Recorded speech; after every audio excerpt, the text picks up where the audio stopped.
Assalamualaikum warahmatullahi wabarakatuh. Perkenalkan, nama saya Tessa Rahel Prastianti dengan NIM 1905520065. Saya adalah mahasiswi dari Universitas Tikubang Unisbank Semarang, program studi S1 Akuntansi.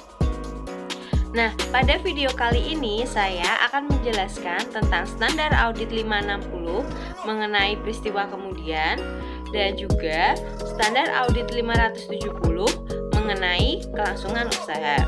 Nah, video ini saya buat untuk memenuhi penilaian akhir semester pada mata kuliah pengauditan 2 dengan dosen pengampu Bapak Arif Himawan Dwi Nugroho.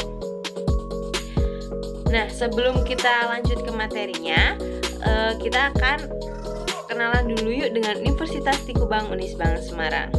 Universitas Tikubang Unisbank Semarang adalah universitas yang berada di ibu kota Jawa Tengah, yaitu di kota Semarang. Nah, Universitas Tikubang Unisbank Semarang ini memiliki dua kampus utama, yaitu Unisbank Kampus Kendeng yang berada di Jalan Kendeng 5 Bendan Ngisor, Kota Semarang, dan juga Unisbank Kampus Mugas yang berada di Jalan Tri Lomba Juang nomor 1 Semarang, Jawa Tengah. Nah, Universitas Tikubang Unisbank Semarang ini memiliki visi misi. Nah, visi Unisbank sendiri adalah pada tahun 2035 menjadi perguruan tinggi yang bereputasi internasional, berbasis teknologi dan berjiwa kewirausahaan. Nah, Unisbank juga memiliki misi perguruan tinggi yang tentunya tidak lepas dari Tridharma Perguruan Tinggi. Misi Unisbank sendiri adalah yang pertama, mengembangkan organisasi universitas yang transparan dan akuntabel berbasis teknologi dan komunikasi untuk mendukung good university governance. Yang kedua adalah menyelenggarakan pendidikan yang berorientasi pada perkembangan dunia usaha dan industri untuk mendukung lulusan yang mempunyai daya saing global dan berjiwa kewirausahaan. Yang ketiga, yaitu menciptakan suasana akademik yang ramah dan bersahabat guna menghasilkan lulusan yang berkompeten di bidangnya, berbudi pekerti luhur, dan mampu untuk bekerja sama, berjiwa kewirausahaan, rajin dan ulet, inovatif, dan mampu bersaing secara lokal, nasional, regional, dan global. Yang keempat, yaitu melaksanakan penelitian yang inovatif yang menghasilkan keluaran bereputasi internasional dan bernilai ekonomi tinggi. Yang kelima, melaksanakan pengabdian kepada masyarakat yang berkontribusi pada pemecahan masalah-masalah dalam masyarakat. Yang keenam, menjalin kerjasama secara berkelanjutan dengan lembaga pendidikan, lembaga penelitian, pemerintah, dunia usaha, industri, dan institusi yang lain, serta masyarakat di tingkat lokal, nasional, regional, dan global. Nah, tadi adalah visi dan misi dari Universitas Tikubang Unisbank Semarang. Nah, apa sih keuntungan kalian untuk kuliah di Universitas Tikubang Unisbank Semarang? Nah, Universitas Tikubang Unisbank Semarang ini memiliki 6 fakultas dan 12 program studi. Nah, Universitas Tikubang ini juga sudah berakreditasi B untuk kampus, dan ada juga fakultas yang sudah berakreditasi A seperti Fakultas Ekonomika dan Bisnis. Nah, Unisbank ini memiliki 6 fakultas dan 12 program studi.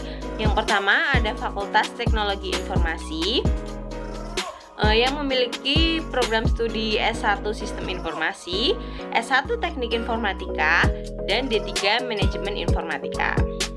Yang kedua, ada Fakultas Ekonomika dan Bisnis yang sudah berakreditasi A. Nah, fakultas ini memiliki 3 program studi juga, yaitu S1 Manajemen, S1 Akuntansi, dan D3 Keuangan dan Perbankan yang masing-masing sudah berakreditasi A.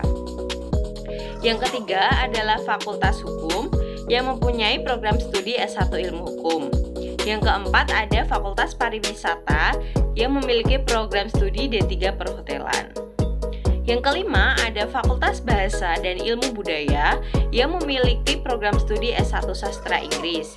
Yang keenam adalah Fakultas Teknik dengan program studi S1 Teknik Industri. Selain itu, Universitas Tikubang Unisbank Semarang juga memiliki program Praskasarjana, yaitu yang pertama adalah program S2 Magister Manajemen dengan peminatannya yaitu manajemen pemasaran, manajemen keuangan, manajemen SDM, dan juga manajemen SDM pendidikan. Yang kedua adalah program studi S2 Magister Sains. Selain itu, Universitas Tikubang Semarang juga memiliki program profesi akuntansi. Seperti itu. Itulah sedikit informasi tentang Universitas Tikubang Semarang. Nah, sebelum saya melanjutkan ke materi, jangan lupa untuk mendukung video saya. Jangan lupa untuk like, komen, dan subscribe ya teman-teman.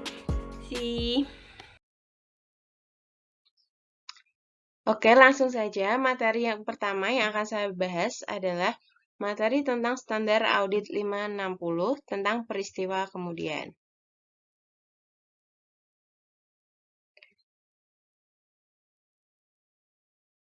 Standar audit ini berhubungan dengan tanggung jawab auditor yang berkaitan dengan peristiwa kemudian dalam suatu audit atas laporan keuangan. Oke, laporan keuangan itu mungkin dipengaruhi oleh peristiwa tertentu yang terjadi setelah tanggal laporan keuangan. Banyak kerangka laporan keuangan secara khusus merujuk pada peristiwa tersebut. Kerangka pelaporan keuangan tersebut biasanya mengidentifikasi dua jenis peristiwa. Yang pertama yaitu peristiwa yang menyediakan bukti tentang kondisi yang ada pada tanggal laporan keuangan, dan yang kedua adalah peristiwa yang menyediakan bukti tentang kondisi yang terjadi setelah tanggal laporan keuangan. Standar Audit 700 menjelaskan bahwa tanggal laporan audit menginformasikan kepada pembaca bahwa auditor telah mempertimbangkan pengaruh atas peristiwa dan transaksi yang diketahui oleh auditor dan yang terjadi sampai pada tanggal tersebut. Kemudian selanjutnya adalah tanggal efektif. Standar audit ini berlaku efektif untuk audit atas laporan keuangan untuk periode yang dimulai pada atau setelah tanggal 1 Januari 2013 itu untuk emiten, 1 Januari 2014 itu untuk entitas lain emiten, dan penerapan dini untuk dianjurkan untuk entitas selain emiten. Yang selanjutnya adalah tujuan auditor. Tujuan auditor adalah untuk memperoleh bukti audit yang cukup dan tepat tentang apakah peristiwa yang terjadi antara tanggal laporan keuangan dan tanggal laporan auditor yang mengharuskan penyesuaian atau pengungkapan dalam laporan keuangan secara tepat telah digambarkan dalam laporan keuangan tersebut, sesuai dengan kerangka pelaporan keuangan yang berlaku. Yang kedua adalah merespons secara tepat fakta yang diketahui oleh auditor setelah tanggal laporan auditor. Yang mana, jika diketahui oleh auditor pada tanggal tersebut, kemungkinan menyebabkan auditor mengubah laporan auditnya. Kemudian ada definisi-definisi. Yang pertama adalah definisi dari tanggal laporan keuangan, yaitu adalah tanggal akhir dari periode terakhir yang dicakup oleh laporan keuangan. Kemudian ada tanggal diterbitkannya laporan keuangan, yaitu tanggal tersedianya laporan auditor dan laporan keuangan auditan bagi pihak ketiga. Yang selanjutnya ada tanggal laporan auditor, yaitu tanggal yang dicantumkan oleh auditor dalam laporannya atas laporan keuangan berdasarkan standar audit 700. Kemudian ada tanggal pengesahan laporan keuangan, yaitu tanggal yang pada saat itu semua laporan yang membentuk laporan keuangan, termasuk catatan atas laporan keuangan yang telah bersangkutan, telah disusun dan pihak yang berwenang telah menyatakan bertanggung jawab atas laporan keuangan tersebut.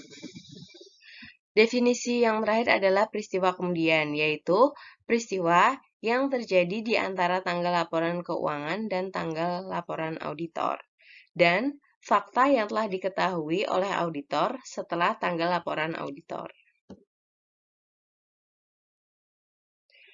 Selanjutnya ada ketentuan peristiwa yang terjadi antara tanggal laporan keuangan dan tanggal laporan auditor.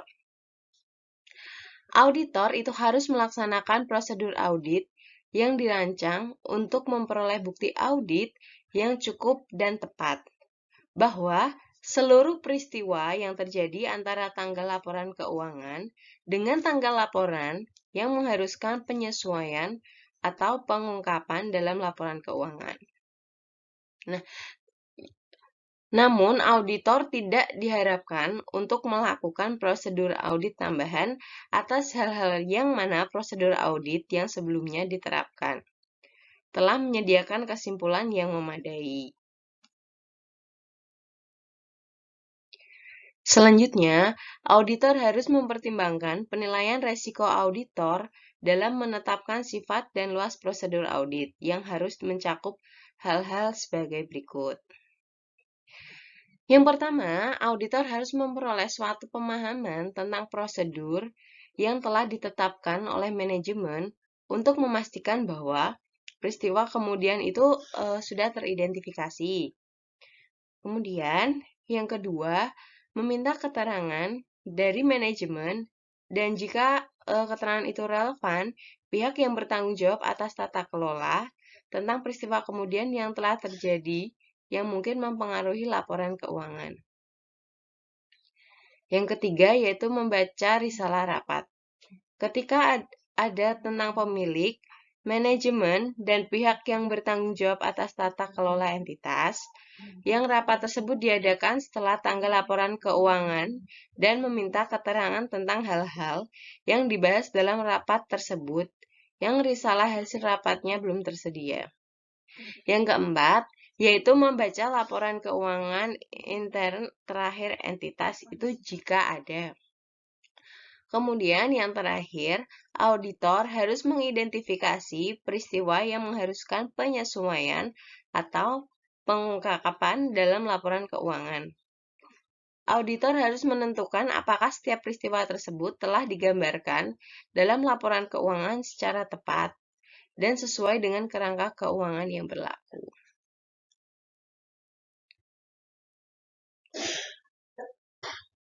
Kemudian ada representasi tertulis, yaitu auditor harus meminta kepada manajemen dan jika relevan, pihak yang bertanggung jawab atas tata kelola untuk memberikan suatu representasi tertulis berdasarkan standar audit 580 yang menyatakan bahwa seluruh peristiwa yang terjadi setelah tanggal laporan keuangan dan memerlukan penyesuaian atau pengungkapan sesuai dengan kerangka pelaporan keuangan yang berlaku telah disesuaikan atau telah diungkapkan.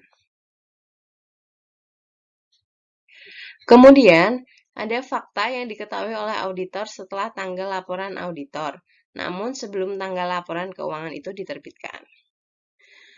Nah, jika setelah tanggal laporan auditor, tetapi sebelum tanggal laporan keuangan tersebut diterbitkan, suatu fakta itu ditemukan oleh auditor yang mungkin menyebabkan auditor itu mengubah laporan auditnya.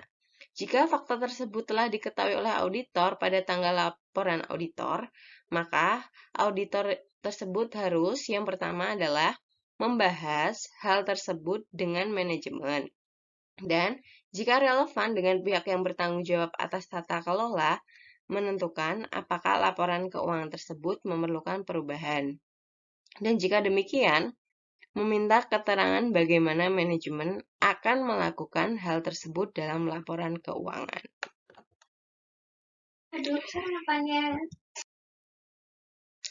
Oke, yang selanjutnya, jika manajemen mengubah laporan keuangan, maka auditor itu harus yang pertama adalah melaksanakan prosedur audit yang diperlukan dalam kondisi atas perubahan tersebut. Yang kedua itu, kecuali jika kondisi yang tertera dalam paragraf 12 terjadi, maka auditor itu harus yang pertama memperluas prosedur audit yang disebutkan dalam paragraf 6 dan 7 sampai pada tanggal laporan audit baru. Yang kedua, menyediakan suatu laporan auditor baru atas laporan keuangan yang telah diubah.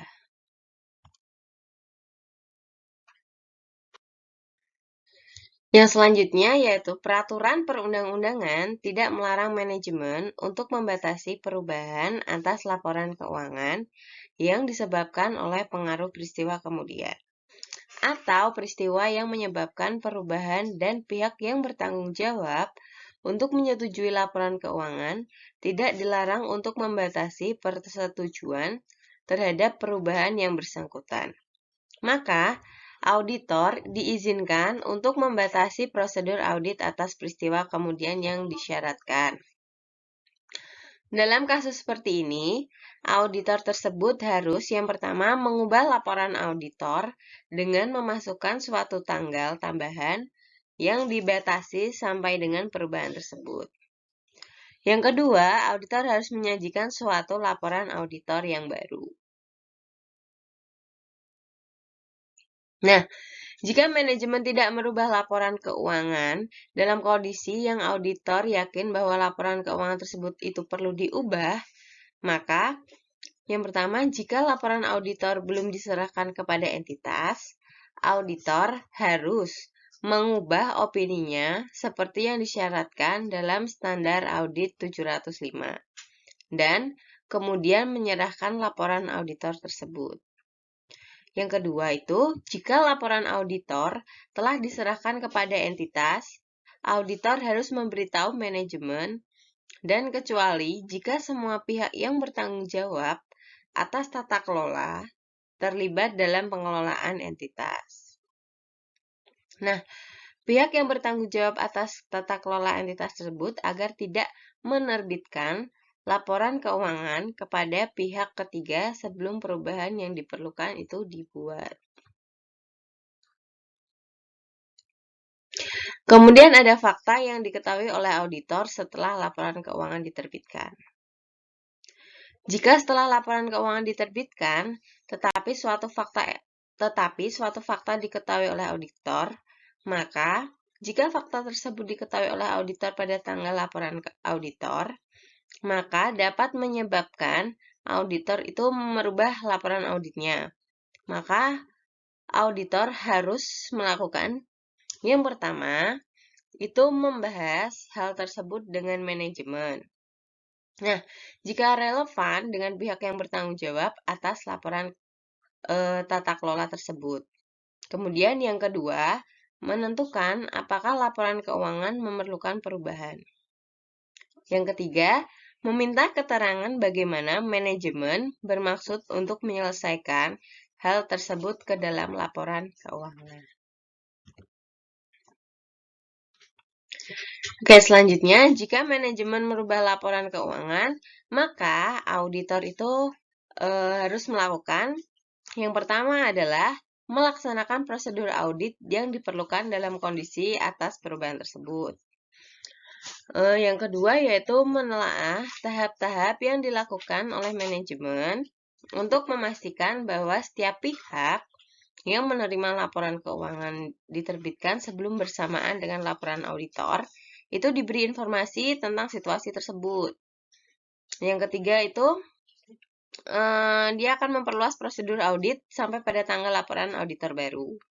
Dan tanggal laporan auditor baru tidak lebih awal daripada tanggal persetujuan atas perubahan laporan keuangan. Selanjutnya, menyerahkan laporan auditor baru atas laporan keuangan yang diubah. Yang terakhir, jika kondisi dalam paragraf ke-12 terjadi, maka laporan auditor itu akan diserahkan laporan auditor baru seperti yang disyaratkan oleh paragraf ke-12. Kemudian lanjutannya, jika manajemen tidak mengambil langkah-langkah yang diperlukan untuk memastikan bahwa setiap pihak yang menerima laporan keuangan yang diterbitkan sebelum atau sesudah diberitahu tentang situasi tersebut dan juga tidak merubah laporan keuangan dalam kondisi yang auditor yakin bahwa laporan keuangan tersebut itu perlu diubah. Nah, auditor harus memberitahu manajemen dan kecuali jika semua pihak yang bertanggung jawab atas tata kelola terlibat dalam pengelolaan entitas pihak yang bertanggung jawab atas tata kelola, bahwa auditor akan berusaha untuk mencegah pengguna itu meletakkan kepercayaan masa depan terhadap laporan auditor tersebut. Nah, jika meskipun dengan pemberitahuan tersebut, manajemen atau pihak yang bertanggung jawab atas tata kelola itu tidak mengambil langkah-langkah yang diperlukan, maka auditor harus mengambil tindakan yang tepat untuk mencegah penggunaan peletakan kepercayaan terhadap laporan auditor. Selanjutnya adalah materi penerapan dan penjelasan lainnya.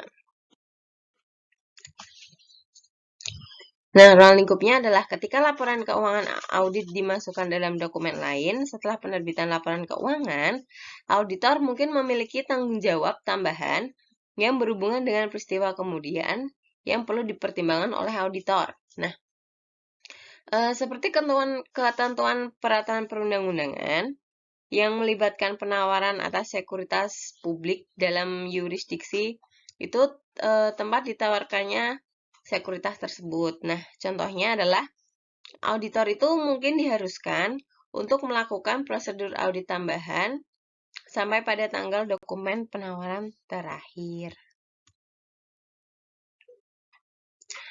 Nah, kemudian adalah tanggal pengesahan laporan keuangan. Tanggal persetujuan laporan keuangan untuk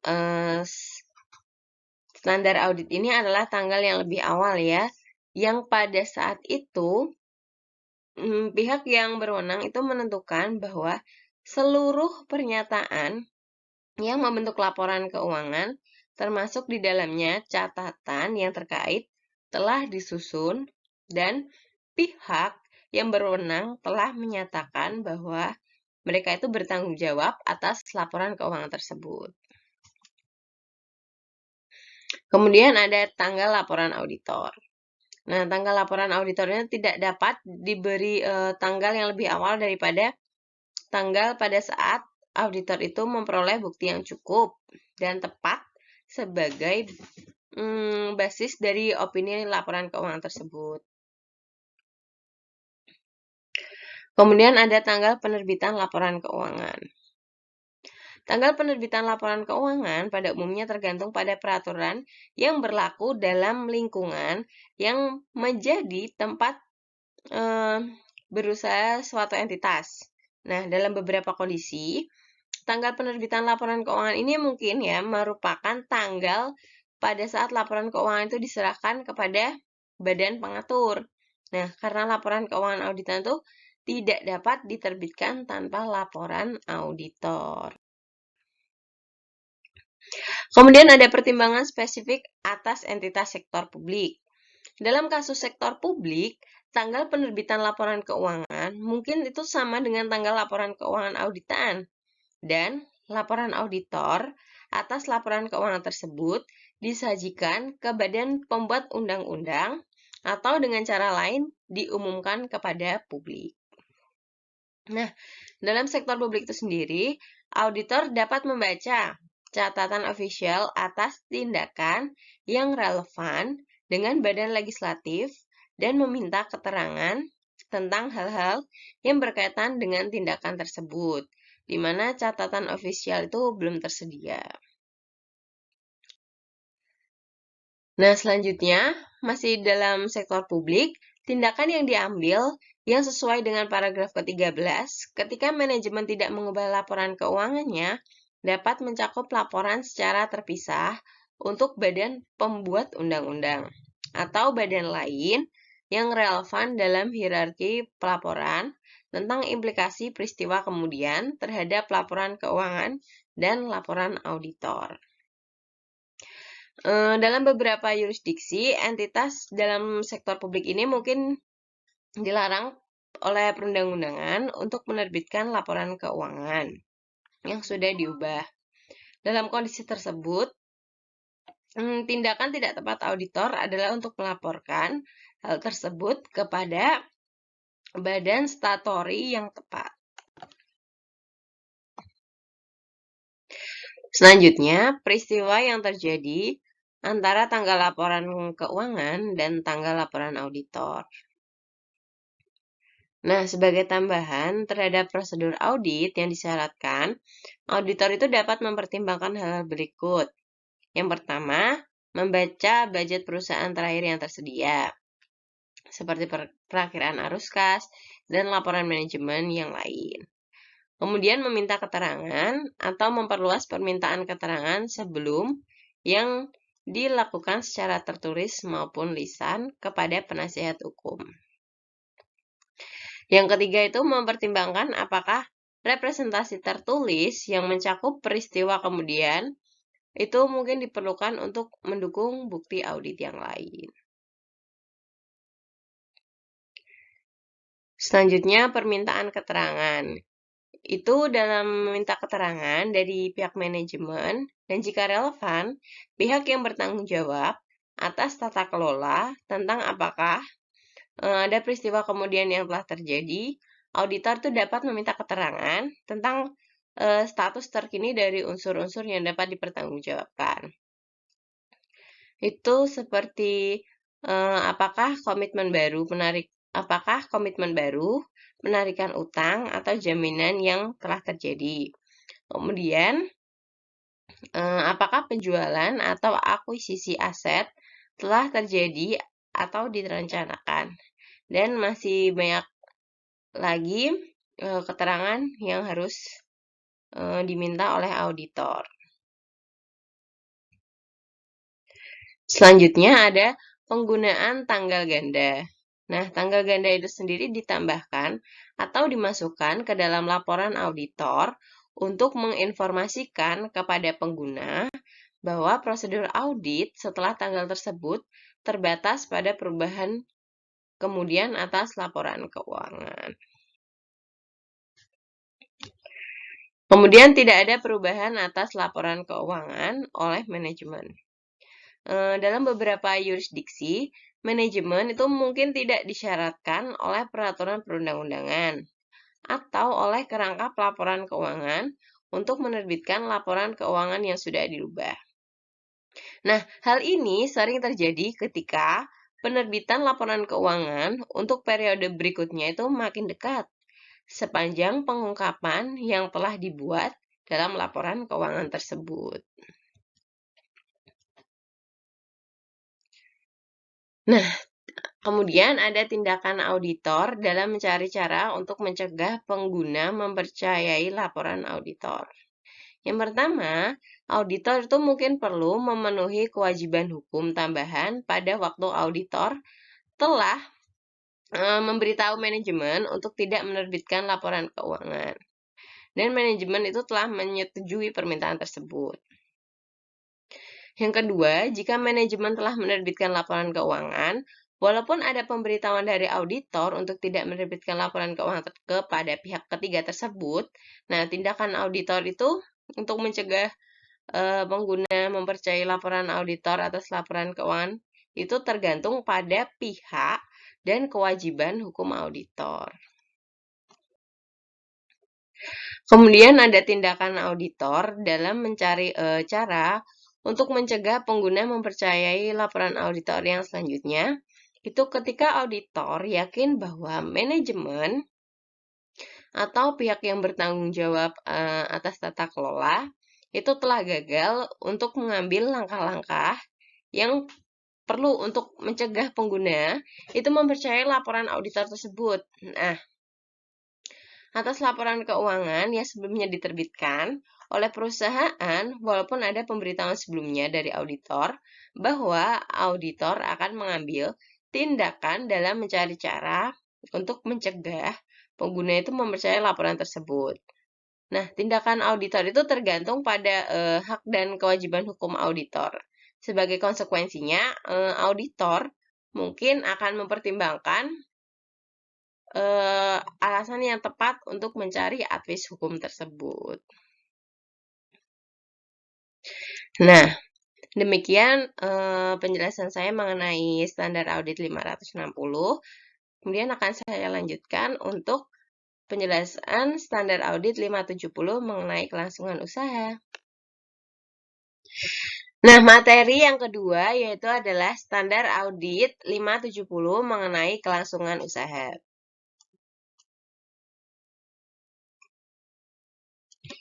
Nah, standar audit 570 ini mengatur tentang tanggung jawab auditor dalam audit atas laporan keuangan yang berkaitan dengan penggunaan asumsi kelangsungan usaha oleh manajemen dalam menyusun laporan keuangan.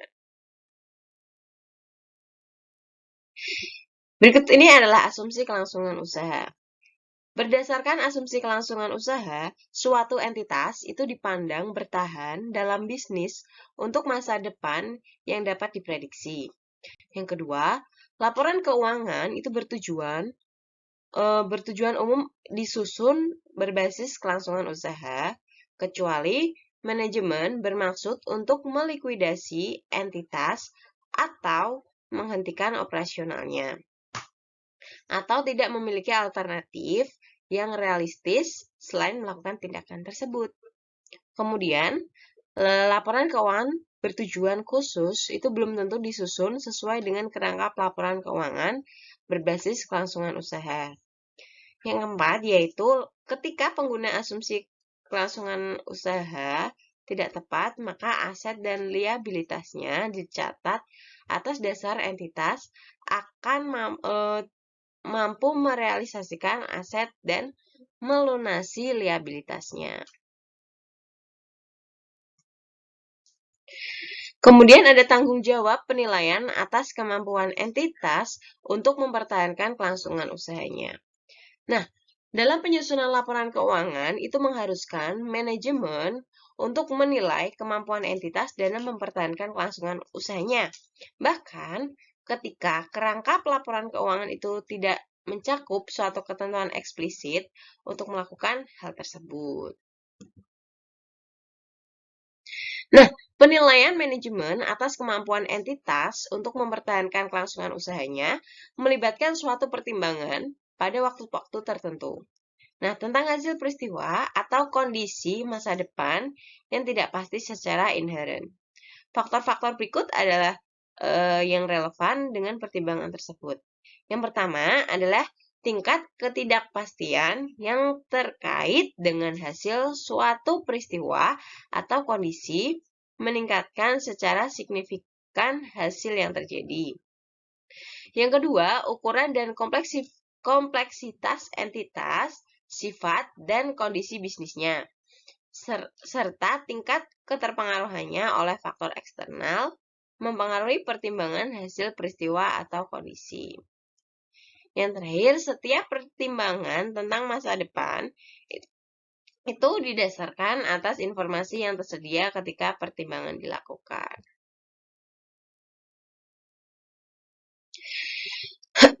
Yang selanjutnya adalah tanggung jawab auditor. Nah, tanggung jawab auditor itu sendiri adalah untuk memperoleh bukti-bukti audit yang cukup dan tepat tentang ketepatan penggunaan asumsi kelangsungan usaha oleh manajemen dalam menyusun dan menyajikan laporan keuangan.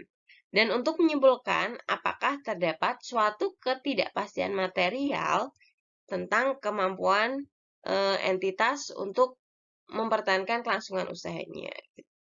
Jadi tanggung jawab ini ada bahkan ketika kerangka pelaporan keuangan itu tidak mencantumkan secara eksplisit adanya keharusan manajemen untuk membuat suatu penilaian spesifik atas kemampuan entitas dalam mempertahankan kelangsungan usahanya. Tanggung jawab auditor selanjutnya itu seperti yang dijelaskan dalam standar audit 200, pengaruh potensial dari keterbatasan inheren atas kemampuan auditor untuk mendeteksi kesalahan penyajian material adalah lebih besar untuk peristiwa atau kondisi di masa depan yang dapat menyebabkan suatu entitas itu berhenti mempertahankan kelangsungan usahanya. Nah, auditor sendiri itu tidak dapat memprediksi bahwa peristiwa atau kondisi di masa depan tersebut. Nah, oleh karena itu, ketiadaan pengacuan pada ketidakpastian sebagai suatu jaminan atas kemampuan entitas untuk mempertahankan kelangsungan usahanya. Nah, standar audit ini berlaku efektif untuk audit atas laporan keuangan untuk periode yang dimulai atau setelah tanggal. Yang pertama ada 1 Januari 2013 itu berlaku untuk emiten dan 1 Januari 2014 untuk entitas lain emiten. Selanjutnya ada tujuan auditor. Yang pertama, untuk memperoleh bukti audit yang cukup dan tepat tentang ketetapan penggunaan asumsi kelangsungan usaha oleh manajemen dalam penyusunan keuangan. Yang kedua, untuk menyimpulkan apakah terdapat suatu ketidakpastian material yang terkait dengan peristiwa atau kondisi yang menyebabkan keraguan signifikan atas kemampuan entitas untuk mempertahankan kelangsungan usahanya. Yang ketiga, untuk menentukan dampak terhadap laporan auditor. Kemudian ada prosedur penilaian resiko atas aktivitas terkait. Nah, ketika melakukan prosedur penilaian resiko, itu seorang auditor harus mempertimbangkan apakah terdapat peristiwa atau kondisi yang dapat menyebabkan keraguan signifikan atas kemampuan entitas untuk mempertahankan kelangsungan usahanya. Nah, auditor harus menentukan apakah manajemen itu telah melakukan suatu penilaian awal atas kemampuan suatu entitas untuk mempertahankan kelangsungannya. Dan jika penilaian tersebut itu telah dilakukan, maka auditor harus mendiskusikan penilaian tersebut dengan manajemen dan menentukan apakah manajemen telah mengidentifikasi peristiwa atau kondisi yang baik secara individual maupun secara kolektif. Itu dapat menyebabkan keraguan signifikan atas kemampuan entitas dalam mempertahankan kelangsungan usahanya.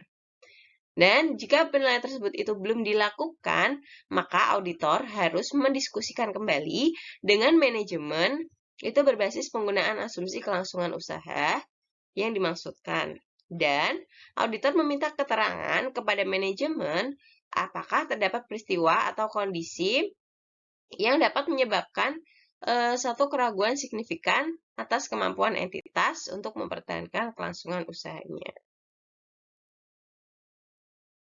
Selanjutnya adalah pengevaluasian atas penilaian manajemen. Nah, dalam mengevaluasi penilaian manajemen atas kemampuan entitas untuk mempertahankan kelangsungan usahanya, auditor harus mencakup periode yang sama seperti yang digunakan oleh manajemen untuk membuat penilaiannya. Yang kedua, dalam mengevaluasi penilaian manajemen, auditor harus mempertimbangkan apakah penilaian manajemen mencakup seluruh informasi yang relevan yang diketahui oleh si auditor berdasarkan hasil audit yang telah dilakukannya. Kemudian ada periode setelah penilaian manajemen, yaitu auditor harus menanyakan kepada manajemen tentang pengetahuan manajemen atas peristiwa atau kondisi setelah periode penilaian manajemen yang dapat menyebabkan keraguan signifikan atas kemampuan entitas untuk mempertahankan kelangsungan usahanya. Nah, berikut adalah prosedur audit tambahan ketika peristiwa atau kondisi itu teridentifikasi. Yang pertama, jika manajemen belum melakukan suatu penilaian atas kemampuan entitas untuk mempertahankan kelangsungan usahanya, maka auditor itu diminta untuk meminta manajemen melakukan penilaian tersebut. Yang kedua, mengevaluasi rencana manajemen atas tindakan di masa depan yang berkaitan dengan penilaian kelangsungan usaha entitas. Yang ketiga, nah, jika entitas telah membuat suatu pemerkiraan arus kas dan analisis atas perakiraan tersebut, itu merupakan faktor yang signifikan dalam mempertimbangkan hasil masa depan. Itu maka auditor harus mengevaluasi kendala data yang melandasi penyusunan perakiraan tersebut dan menentukan apakah terdapat dukungan yang cukup untuk asumsi yang melandasi pikiran tersebut. Keempat, auditor harus mempertimbangkan apakah setiap fakta atau informasi tambahan telah tersedia sejak tanggal dilakukannya penilaian tersebut oleh manajemen.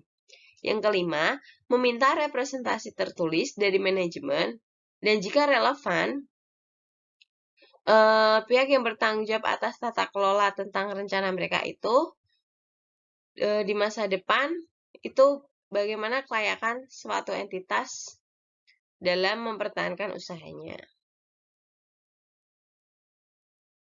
Kemudian kesimpulan dari audit pelaporan tersebut yaitu yang pertama dalam hal kerangka penyajian laporan keuangan wajar itu penyajian yang wajar atas laporan keuangan. Yang kedua, dalam hal kerangka kepatuhan, laporan keuangan itu tidak menyesatkan.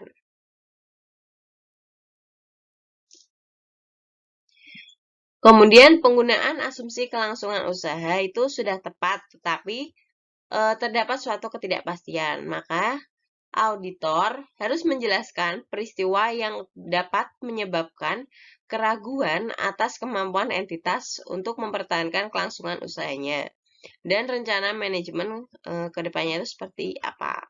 Yang kedua, auditor harus mengungkapkan secara jelas bahwa terdapat ketidakpastian material yang menyebabkan keraguan atas kemampuan entitas. Nah, jika pengungkapan yang memadai itu dicantumkan dalam laporan keuangan, maka auditor itu harus menyatakan suatu opini tanpa memodifikasi dan mencantumkan paragraf penekanan suatu hal dalam laporan auditor tersebut. Itu fungsinya untuk yang pertama, menekankan keberadaan suatu ketidakpastian materi yang berkaitan dengan peristiwa atau kondisi yang dapat menyebabkan keraguan signifikan atas kemampuan entitas untuk mempertahankan kelangsungan usahanya. Yang kedua, mengarahkan perhatian pada catatan atas laporan keuangan yang mengungkapkan hal-hal yang dirujuk. Yang ketiga, jika pengungkapan yang memadai tidak dicantumkan dalam laporan keuangan, maka auditor harus menyatakan suatu opini wajar dengan pengecualian atau opini tidak wajar. Selanjutnya ada penggunaan asumsi kelangsungan usaha yang tidak tepat. Jika laporan keuangan itu disusun berdasarkan basis kelangsungan usaha, tetapi menurut pertimbangan auditor, penggunaan asumsi tersebut oleh manajemen adalah tidak tepat, maka auditor harus menyatakan suatu opini tidak wajar. Kemudian ada keengganan manajemen untuk membuat atau memperluas penilaiannya. Jika manajemen itu tidak mau membuat atau memperluas penilaiannya, itu bila diminta untuk melakukan hal itu oleh auditor, maka auditor harus mempertimbangkan implikasi terhadap laporan auditor. Kemudian ada komunikasi dengan pihak yang bertanggung jawab atas tata kelola. Komunikasi dengan pihak yang bertanggung jawab atas tata kelola tersebut itu harus meliputi hal-hal berikut. Yang pertama, apakah kondisi merupakan ketidakpastian material? Yang kedua, apakah penggunaan asumsi kelangsungan usaha sudah tepat dalam penyusunan dan penyajian laporan keuangan? Yang ketiga, yaitu kecukupan pengungkapan terkait dalam laporan keuangan. Selanjutnya adalah penundaan signifikan dalam persetujuan atas laporan keuangan. Nah, jika terjadi penundaan signifikan, maka auditor harus menanyakan alasan penundaan tersebut. Jika auditor meyakini bahwa penundaan tersebut terkait dengan kondisi kelangsungan usaha, maka auditor harus melakukan prosedur audit tambahan serta mempertimbangkan pengaruhnya terhadap kesimpulan auditor tentang keberadaan suatu ketidakpastian material. Selanjutnya adalah asumsi kelangsungan usaha, pertimbangan spesifik atas entitas sektor publik. Penggunaan asumsi-asumsi kelangsungan usaha ini contohnya adalah pada standar akuntansi sektor publik itu mengatur isu tentang kemampuan sektor publik untuk mempertahankan kelangsungan usahanya. Nah, peristiwa atau kondisi ini dapat menyebabkan keraguan signifikan atas kemampuan suatu entitas untuk mempertahankan kelangsungan usahanya dalam sektor publik. Itu dapat mencakup situasi yang di dalamnya itu mengalami kekurangan pendanaan. Selanjutnya adalah prosedur penilaian resiko dan aktivitas yang terkait. Nah, peristiwa atau kondisi yang dapat menyebabkan keraguan tentang asumsi kelangsungan usaha itu, yang pertama pada bagian keuangan itu seperti posisi liabilitas bersih atau liabilitas lancar bersih, indikasi penarikan dukungan keuangan oleh kreditor, arus kas operasi yang negatif yang diindikasikan oleh laporan keuangan historis atau prospektif, dan masih banyak yang lainnya. Kemudian pada bagian operasi itu ada hilangnya manajemen kunci tanpa penggantian, kesulitan tenaga kerja, kekurangan persediaan barang atau bahan, munculnya kompetitor yang sangat berhasil. Di bidang lain-lain terdapat ketidakpatuhan terhadap ketentuan permodalan, perkara hukum yang dihadapi entitas yang jika berhasil dapat mengakibatkan tuntutan. Kemudian perubahan kebijakan yang diperkirakan akan memberikan dampak buruk bagi entitas. Kemudian kerusakan aset yang diakibatkan oleh bencana alam. Pertimbangan spesifik bagi entitas yang lebih kecil. Entitas kecil itu mungkin dapat merespon dengan cepat terhadap pemanfaatan peluang, tetapi mungkin tidak memiliki sumber daya yang cukup untuk mempertahankan operasinya. Nah, kondisi dengan relevansi tertentu yang ada pada entitas kecil mencakup bahwa bank atau kreditur lainnya itu dapat menghentikan dukungannya terhadap entitas serta memungkinkan kehilangan pemasok utama, pelanggan, karyawan, dan hak untuk beroperasi di bawah suatu lisensi hukum. Kemudian ada pengevaluasian atas penilaian manajemen. Yang pertama, penilaian manajemen atas kemampuan entitas untuk mempertahankan kelangsungan usahanya itu merupakan bagian dari pertimbangan atas auditor atas asumsi kelangsungan usaha oleh manajemen. Yang kedua, kekurangan analisis detail oleh manajemen untuk mendukung penilaian belum tentu mencegah auditor itu dalam menyimpulkan apakah asumsi kelangsungan usaha itu sudah tepat.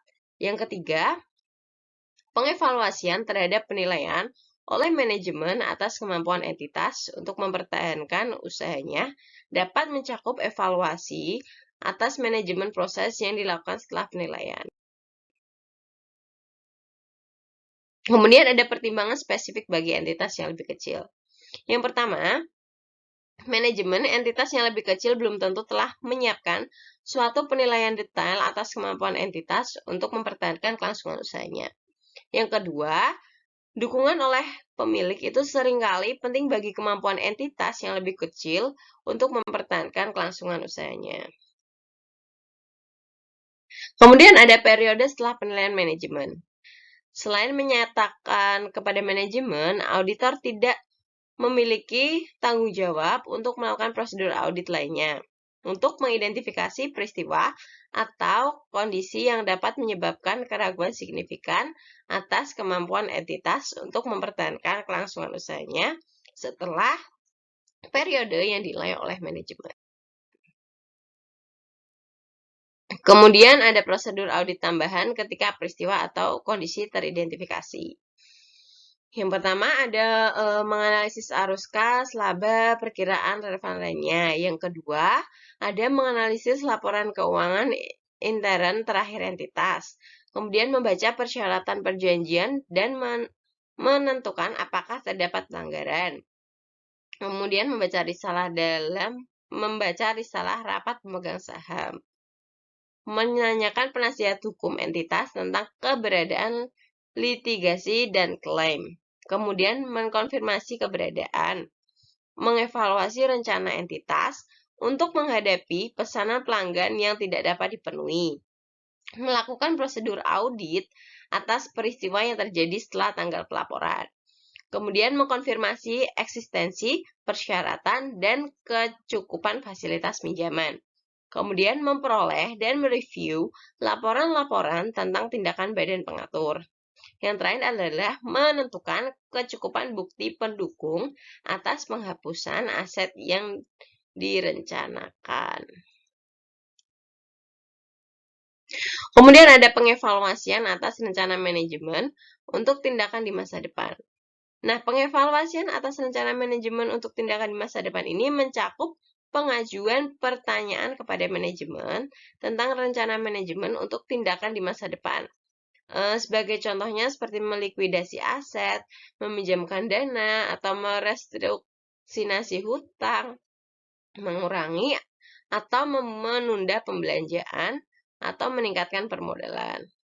Sebagai tambahannya, auditor juga harus membandingkan informasi keuangan prospektif untuk periode terkini dan hasil historis. Dan juga informasi keuangan prospektif untuk periode kini dengan hasil yang telah dicapai sampai dengan tanggal dilakukannya prosedur ini. Kemudian ada penggunaan asumsi kelangsungan usaha sudah tepat tetapi terdapat suatu ketidakpastian material. Dalam situasi yang melibatkan ketidakpastian material atau multiple yang signifikan terhadap laporan keuangan secara keseluruhan, auditor dapat menganggapnya sebagai hal yang tepat dalam kondisi yang sangat jarang untuk tidak menyatakan pendapat dan tidak menggunakan paragraf penekanan. Nah, penggunaan asumsi kelangsungan usaha yang tidak tepat itu jika laporan keuangan telah disusun menggunakan basis kelangsungan usaha, tetapi menurut pertimbangan auditor tidak tepat, maka auditor menyatakan suatu opini tidak wajar. Kemudian, jika manajemen diharuskan atau memilih untuk menyusun laporan keuangan, ketika asumsi kelangsungan usaha tidak tepat, maka laporan keuangan disusun dengan menggunakan basis alternatif. Kemudian, manajemen tidak bersedia untuk membuat atau memperluas penilaiannya. Dalam kondisi tertentu, auditor dapat meyakini bahwa perlu meminta manajemen untuk membuat atau memperluas penilaiannya. Jika manajemen tidak bersedia, maka auditor dapat menyatakan suatu opini wajar dengan pengecualian atau opini tidak menyatakan pendapat. Nah, karena tidak mungkin bagi seorang auditor untuk memperoleh bukti audit yang cukup dan tepat tentang penggunaan asumsi kelangsungan usaha dalam penyusunan laporan keuangan, seperti bukti audit tentang adanya rencana yang telah disiapkan oleh manajemen atau adanya faktor-faktor mitigasi lainnya. Nah, tadi berikut materi yang sudah saya sampaikan, yaitu standar akuntansi 570 mengenai kelangsungan usaha. Semoga ilmunya bermanfaat. Nah, demikian materi presentasi yang bisa saya sampaikan mengenai standar audit 560 dan standar audit 570. Saya mohon maaf apabila banyak salah kata dalam pengucapan, dan semoga ilmu yang saya sampaikan ini, materi yang saya sampaikan dapat bermanfaat untuk kalian semua ya teman-teman. Teruslah belajar, kejarlah mimpimu walau seberat apapun rintangan yang harus kamu lalui. Tetap semangat, dan semangat dalam menggapai cita-cita kalian. Nah, jangan lupa juga untuk mendukung video saya untuk untuk like, komen, dan subscribe ya teman-teman. Wabillahi taufiq wal hidayah. Wassalamualaikum warahmatullahi wabarakatuh.